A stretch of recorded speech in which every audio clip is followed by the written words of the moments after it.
I'm going to tell about 2-3 stories. I'm going to keep it real short. Number 1, put God first. Put God first in everything you do. Everything that you think you see in me, everything that I've accomplished, everything that you think I have, and I have a few things, everything that I have is by the grace of God. Understand that. It's a gift. 40 years ago, March 27th, 1975, it was 40 years ago, just this past March, I was flunking out of college. I had a 1.7 grade point average. I hope none of you can relate. I had a 1.7 grade point average. I was sitting in my mother's beauty shop. They still call it beauty shop now? What they call it now? Yeah, I was sitting in the beauty parlor. I was sitting in my mother's beauty parlor, and I'm looking in the mirror, and I see behind me this woman under the dryer. And every time I looked up, she was looking at me, just looking me in the eye. And I didn't know who she was, and I said, she said, somebody give me a pen. Give me a pencil. I have a prophecy. March 27, 1975. She said, boy, you are going to travel the world and speak to millions of people. Now, mind you, I was flunked out of college. I'm thinking about joining the army. I didn't know what I was going to do. And she's telling me I'm going to travel the world and speak to millions of people. Well, I have traveled the world. And I have spoke to millions of people. But that's not the most important thing, the success that I had. The most important thing is that what she taught me and what she told me that day has stayed with me since. I've been protected. I've been directed. I've been corrected. I've kept God in my life, and it's kept me humble. I didn't always stick with him, but he always stuck with me. So stick with him in everything you do. If you think you want to do what you think I've done, then do what I've done and stick with God. Number 2, fail big. That's right. Fail big.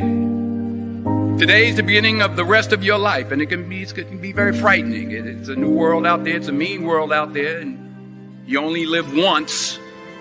So do what you feel passionate about. Take chances professionally. Don't be afraid to fail. There's an old IQ test, was 9 dots, and you had to draw 5 lines with a pencil within these 9 dots without lifting the pencil. The only way to do it was to go outside the box. So don't be afraid to go outside the box.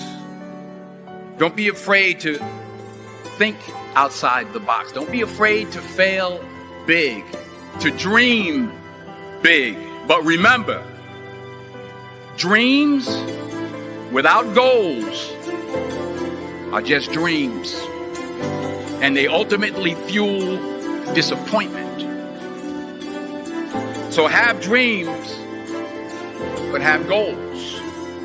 Life goals, yearly goals, monthly goals, daily goals. I try to give myself a goal every day. Sometimes it's just to not curse somebody out. Simple goals, but have goals. And understand that to achieve these goals, you must apply discipline and consistency. In order to achieve your goals, you must apply discipline, which you've already done, and consistency every day, not just on Tuesday and miss a few days. You have to work at it every day. You have to plan every day. You've heard the saying, we don't plan to fail, we fail to plan. Hard work works. Working really hard is what successful people do. And in this text, tweet, twerk world that you've grown up in, remember, just because you're doing a lot more doesn't mean you're getting a lot more done. Remember that. Just because you're doing a lot more doesn't mean you're getting a lot more done. Don't confuse movement with progress. My mother told me, she said, yeah, because you can run in place all the time and never get anywhere. So continue to strive, continue to have goals, continue to progress. Number 3, you'll never see a U-Haul behind a hearse. I'll say it again. You'll never see a U-Haul behind a hearse. I don't care how much money you make, you can't take it with you. And it's not how much you have. It's what you do with what you have. We all have different talents. Some of you will be doctors, some lawyers, some scientists, some educators, some nurses, some teachers. Yeah, okay. Some preachers. The most selfish thing you can do in this world is help someone else. Why is it selfish? Because the gratification, the goodness that comes to you, the good feeling that I get from helping others, nothing's better than that. Well, one or two things, but nothing's better than that. Not jewelry, not big house I have, not the cars, but it's the joy. That's where the joy is, in helping others. That's where the success is, in helping others. Finally, I pray that you put your slippers way under the bed tonight, so that when you wake up in the morning, you have to get on your knees to reach them. And while you're down there, say thank you for grace. Thank you for mercy. Thank you for understanding. Thank you for wisdom. Thank you for parents. Thank you for love. Thank you for kindness. Thank you for humility. Thank you for peace. Thank you for prosperity.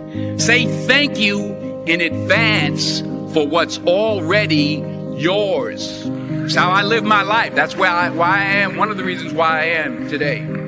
Say thank you in advance for what is already yours. True desire in the heart for anything good is God's proof to you, sent beforehand to indicate that it's yours already.